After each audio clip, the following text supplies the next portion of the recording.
Jubilee హిల్స్‌లో తెలుగుదేశం పార్టీకి చెందిన స్లీపర్ సెల్స్ రంగప్రవేశం చేశాయి.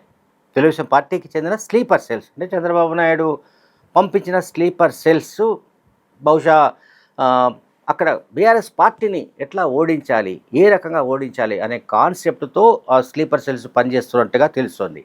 పెద్ద సంఖ్యలో ఈ స్లీపర్ సెల్స్ పనిచేస్తున్నట్టుగా తెలుస్తోంది. అండ్ టీడీపీ అధ్యక్షుడు చంద్రబాబు నాయుడు, ఏపీ ముఖ్యమంత్రి చంద్రబాబు నాయుడుకు, అట్లాగే బీఆర్ఎస్ పార్టీ అధ్యక్షుడు మాజీ ముఖ్యమంత్రి కేసీఆర్కు మధ్య వైరం ఇవాల్టిది కాదు. మనందరికీ తెలుసు 1999 నుంచి ఉంది. 1999లో తెలుగుదేశం పార్టీ ఉమ్మడి ఆంధ్రప్రదేశ్ అధికారంలోకి వచ్చిన తర్వాత కేసీఆర్కు మంత్రి మండలిలో ఆయన అవకాశం ఇవ్వని కారణంగా రగిలిన అసంతృప్తి ఇంకొక అక్కడి నుంచి ఒక 2 ఏళ్ల పాటు కొనసాగి ఆ తర్వాత కేసీఆర్ పార్టీ ఏర్పాటు చేయడానికి కారణమైంది. ఆ వైరం ఇంకా కొనసాగుతూనే ఉన్నట్టుగా మనకు అర్థమవుతోంది. కేసీఆర్ చంద్రబాబు నాయుడు మధ్య వైరం ఈనాటిది కాదని చెప్పడానికి ఈ ఉదంతం చెప్పాను. సరే, మధ్యలో 2009లో బీఆర్ఎస్ పార్టీతో అనివార్య పరిస్థితుల్లో తెలుగుదేశం పార్టీ పొత్తులు పెట్టుకొని పోటీ చేసింది. మహాకూటమిగా పోటీ చేసినప్పటికీ వైఎస్ రాజశేఖర రెడ్డి ముందు ఆ కూటమి నిలవలేకపోయింది, గెలవలేకపోయింది. రాజశేఖర రెడ్డి అప్పుడు రెండోసారి ముఖ్యమంత్రి అయ్యాడు.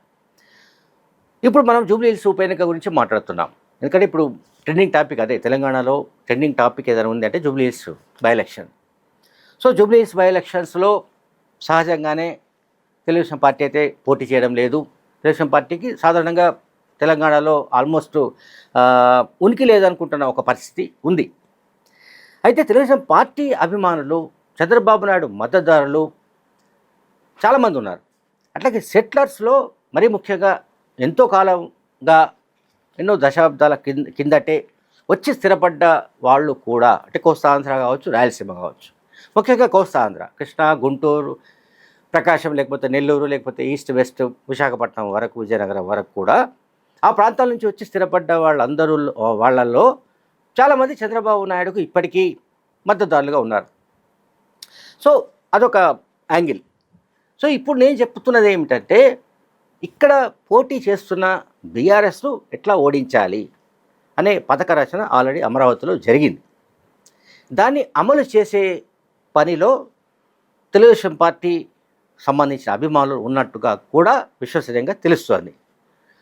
ఎందుకంటే 2018లో ఎన్నికల సందర్భంగా అప్పుడు తెలుగుదేశం, కాంగ్రెస్ అండ్ మరికొన్ని తెలంగాణ జనసమితి ఇటువంటి పార్టీలన్నీ కూడా ఒక కూటమిగా ఏర్పడ్డాయి.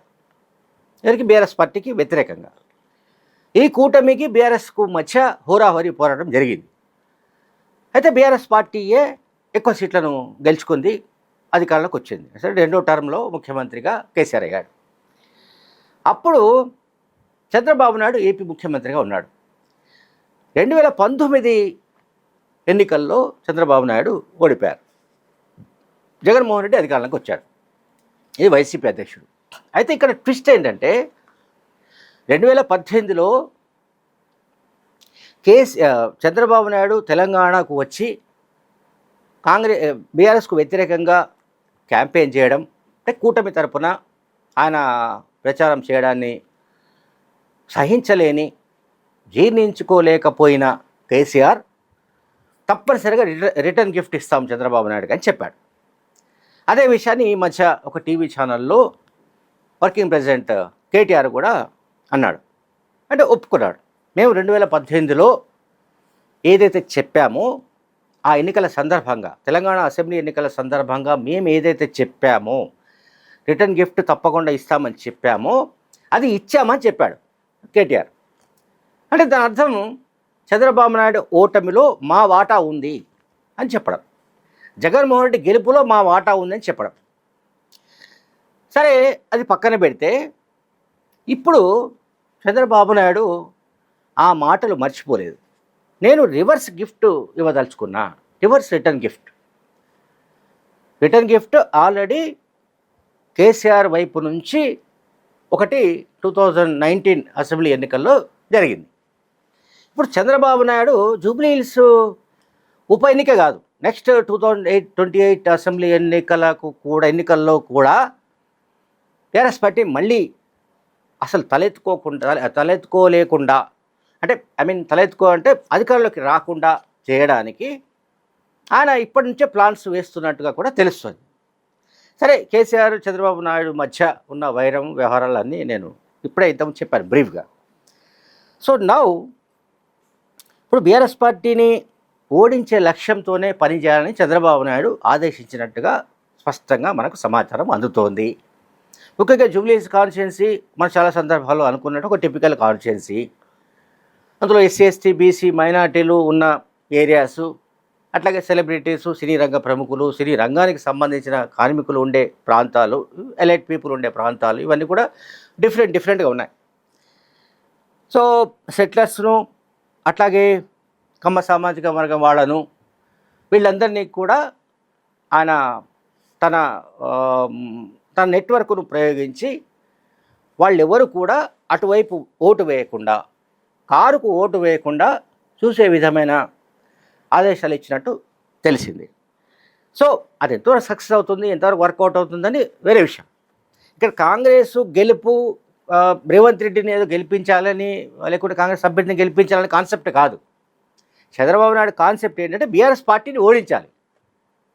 ఇక్కడ బీఆర్ఎస్ పార్టీ అధ్యక్షుడు కేసీఆర్ తాను అధికారులకు రాకుండా చేశాడన్న ఆగ్రహం ఉంది ఇప్పటికీ. 2019లో తాను ఓడిపోవడానికి జగన్ అధికారులకు రావడం వెనుక కేసీఆర్ వ్యూహరచన ఉంది, కేసీఆర్ ఆర్థిక సహాయం ఉంది అని చంద్రబాబు నాయుడు గట్టిగా నమ్ముతున్నారు. అందువల్ల ఆయన జూబ్లీహిల్స్ ఉప ఎన్నికను ఆయన ప్రతిష్టాత్మకంగా చేసుకున్నాడు. అంటే కాంగ్రెస్ పార్టీని ఓడించాలి అట్ ఎనీ కాస్ట్. సారీ బీఆర్ఎస్ను ఓడించాలి, కాంగ్రెస్ కాదు, బీఆర్ఎస్ను ఓడించాలి. కాబట్టి బీఆర్ఎస్ను ఓడించడానికి ఏమేమి ఆలోచనలు చేయాలి, ఎటువంటి ప్రచారం చేయాలి, ఇండైరెక్ట్గా, ఇదంతా డైరెక్ట్గా కాదు. ఎక్కడ తెలుగుదేశం పార్టీ జెండాలు కనబడవు, ఎక్కడ తెలుగుదేశం పార్టీ వాళ్ళు ఇటువంటి ప్రచారం చేస్తున్నట్టుగా కూడా మనకు కనబడదు. ఇదంతా అండర్ గ్రౌండ్ వ్యవహారం.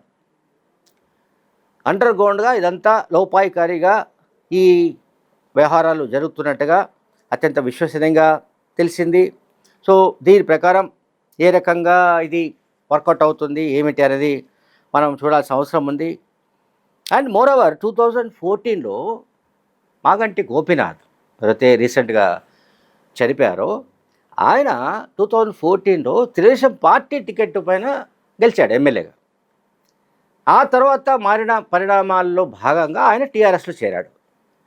టీఆర్ఎస్ నుంచి కూడా 2 సార్లు గెలిచాడు, 3 సార్లు అక్కడి నుంచి ప్రాతినిధ్యం వహించాడు. అయితే ఆయనను గెలిపించడానికి సంబంధించి, ఆయన గెలవడానికి సంబంధించి కారణాలు చాలా ఉండొచ్చు. అయితే అందులో ప్రధానంగా ఆయన సామాజిక వర్గం అంటే కమ్మ సామాజిక వర్గం చాలా బలంగా ఆయన గెలుపు కోసం పనిచేసిందన్న ఒక వాతావరణం ఉంది, ఒక సమాచారం ఉంది. కనుక ఆ సెక్షన్స్ను అంటే కమ్మ, రెడ్డి, వెల్మ ఈ 3 సామాజిక వర్గాలు కలిపితే కూడా 26-27 వేల మందికి మించిన ఓటర్స్ లేరు. కానీ వాళ్ళు ఇన్ఫ్లుయెన్షియల్ సామాజిక వర్గాలుగా మనం భావిస్తున్నాం. ఇన్ఫ్లుయెన్షియల్ సెక్షన్స్ అవి. బీసీలు, మైనార్టీస్ వీళ్ళంతా కూడా ఎక్కువ శాతం ఉండొచ్చు. కానీ సమస్య ఏంటంటే వాళ్ళ కన్సల్టేషన్ తక్కువ, వాళ్ళలో ఇన్ఫ్లుయెన్స్ చేయగలిగిన సామాజిక వర్గాలు తక్కువ. కానీ ఇక్కడ కమ్మ సామాజిక వర్గం అయినా, రెడ్డి అయినా, వెలమ అయినా కూడా జనాభాలో లేదా ఓటర్ల రీత్యా చూసినా ఒకవేళ తక్కువ ఉన్నా కూడా వాళ్ళు ఇన్ఫ్లుయెన్స్ చేయగలరు. అంటే ఎక్కువ మందిని ప్రభావితం చేయగలిగిన సెక్షన్స్ ఇవి, అగ్రవర్ణాలు. అందువల్ల ఈ కమ్మ సామాజిక వర్గానికి చెందిన మాగంటి గోపీనాథ్ భార్య మాగంటి సునీత పోటీ చేస్తున్నారు. సో ఇప్పుడు కమ్మ ఓట్లు ఎటువైపు వెళ్తాయనేది ఒక ప్రశ్న. అట్లాగే చంద్రబాబు నాయుడు లక్ష్యం నెరవేరుతుందా లేదా అనేది ఇంకొక సందేహం. చంద్రబాబు లక్ష్యం అంటే నేను ముందే చెప్పాను ఈ వీడియోలో, టీఆర్ఎస్ ఓటమే చంద్రబాబు నాయుడు లక్ష్యం జూబ్లీహిల్స్ ఉప ఎన్నికల్లో. అందువల్ల ఆయన మొత్తం స్లీపర్ సెల్స్ను నిద్ర లేపినట్లుగా, లేకుంటే కొత్తగా స్లీపర్ సెల్స్ను పంపించినట్టుగా సమాచారం అందుతోంది. Thank you very much.